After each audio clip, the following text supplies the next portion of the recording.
Welcome to the second episode in a special series from the VLDI podcast with Ian Cameron, Chief Innovation Officer from OSCRE, a real estate data industry data standards organization, alongside Bill Harder, Principal Solution Advisor at VL. In this episode, we dive into the importance of dedicated technology and data management in ESG reporting.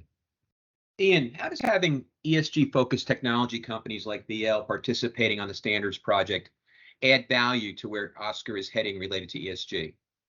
Yeah, Joe, good question. So at a minimum, it makes a real difference to us to have a clear idea of what kinds of data requirements fit, let's say, energy data management. And you have such a wealth of knowledge about that, not only from your own firm, but also from your customers. And from my experience, where the two of you have been participating in these workshops, that just comes out loud and clear. So that's extraordinarily valuable to us, especially when we're trying to get these standards right. And the other thing I really like about the way you've been participating is that you go beyond just your thinking about your own applications and your own technology to be thinking also about what matters the most to your customers. And that's extraordinarily valuable.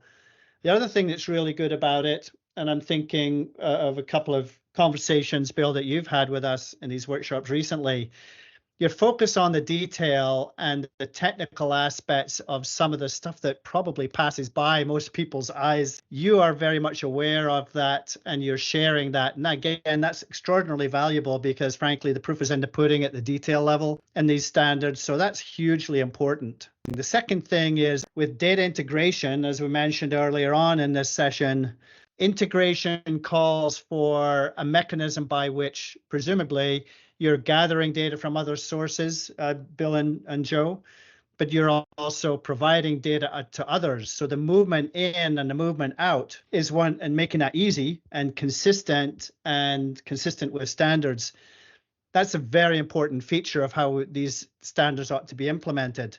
But at the same time, possibly the third one is it really helps to be able to get your views on how to implement the standards. And you obviously bring the technical expertise to think about that. And that includes how you might, for example, pick up one of the outputs from the current standard we're working on is an API spec. So it may also be that the way that the standard is delivered or produced or published, that you have technical things that you can drop on in the information that comes with the standards, which would help you and your customers implement these standards. So it's data requirements, thinking about integration and thinking about implementation. And then finally, as we finish up this energy data standards project, we're going to conduct 2 or 3 pilot projects. And to have you participate in a pilot will be extraordinarily valuable. And then our intention then is to publish the results of those pilots, and we'd like nothing more than to showcase the critical role that your applications and capability play in that. So we're very much looking forward to that. I'd like to finish this just answering your question about some of the use cases that we're actually working on. The first thing is a data set. So developing a data model standard for energy data as a subset of ESG. That's the first thing. And that's intended to include the baseline raw data that can be used for multiple purposes. That's the key. Some of the other use cases include, for example, a direct emissions policy. What does a policy require from the standpoint of information that needs to be submitted as a result of that policy or tracked or reported?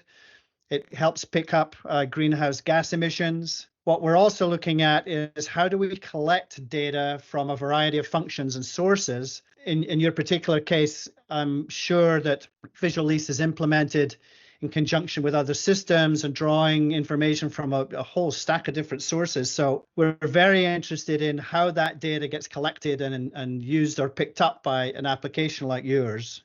We're also very interested in the report and submitting data that can be used for reporting to the likes of GRESB or NACREF or PRIA or some of the other major reporting platforms. And that data needs to come from wherever the sources might be. And that's why the data exchanges along the supply chain is part of the standards. So what we're focusing on with that use case is how do we draw data from the supply chain to satisfy the requirements of these different reporting platforms. And the direction that we're taking with that is to focus on the raw data itself, meaning we'll collect the data in raw form and then into applications such as your own and others. Then we'll prepare it for further passing it down the line or for reporting. So that supply chain perspective is very important. And then finally, we have developed the standard in such a way that it's ready-made to then be resorted or massaged or brought into calculations that can be used for benchmarking and compliance purposes. So it's a pretty broad range of use cases, all of which, frankly, in my view, have a role for Visual Lease. And again, we really appreciate that you've been helpful and instrumental in developing the details for each of those use cases. The development stage for that is just about completed. Once done, we'll go out to the industry to get feedback.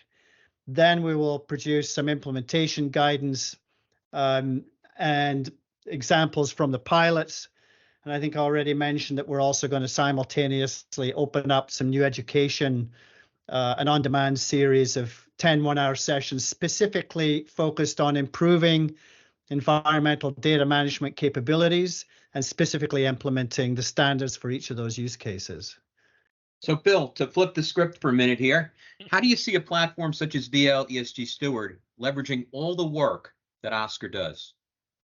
Well, I have to say, Joe, we certainly have been leveraging that work, and it's very interesting to hear Ian talk about how we're contributing to the integrations part because, frankly, OSCRE has been contributing to our view of the integrations as well. Ian, when we were first developing this ESG Steward platform, we were thinking in terms of the information flowing from meters and energy bills and such into a platform where we do math with it and do all the calculations, and the information then flows into reporting. By working with your teams and working with the various different perspectives, we're really understanding now more that this is a data flow, that information is back and forth in all directions. So information's pushing out, information's coming in. And all this really is necessary to have the proper metrics and analytics so that the information's actually useful. Joe, to further questions, I'm also looking at this work with OSCRE is definitely informing our plans for future developments.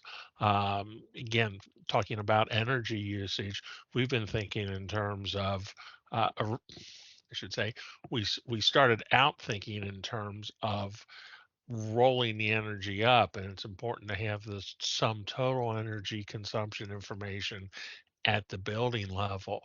Really, we're understanding now from these additional perspectives, it can also be important to take that energy information back down to individual components and be able to understand how HVAC units are contributing to energy consumption versus computers and other office equipment. To be able to break things down into their components is going to be very helpful to users. We're looking at various different ways to expand into scope 3 operations as well. A lot of this is going to be supply chain, which of course is going to have to end up in many parts requiring some estimation go into a company's ESG reporting, because not all third-party information is necessarily going to be as reliable as the information the company is generating on their own. By working with OSCRE, working with GRESB, working with the larger portfolios, we've got a better data source. We've got a broader range of information. They're going to help companies develop more accurate estimations for where there are gaps in scope 3 information. But finally, if I can pay a compliment back to Ian, the stuff I've really been impressed with, he's developing some process flows, your multi-swim lane flow charts of showing the process flows of where the information comes from and the standards it applies to and where the reports go out. That's fantastic work. That really helps us identify our piece, the part that we can play in the overall ESG reporting standard, and that helps us be sure our tool is adapted to the user's needs. That will conclude part 2 of our special edition of the VLDI podcast with Ian Cameron from OSCRE, alongside Bill Harder, Principal Solutions Advisor at VL. Stay tuned for part 3, which will be available on our website and social media platforms at Visual Lease on August 30th.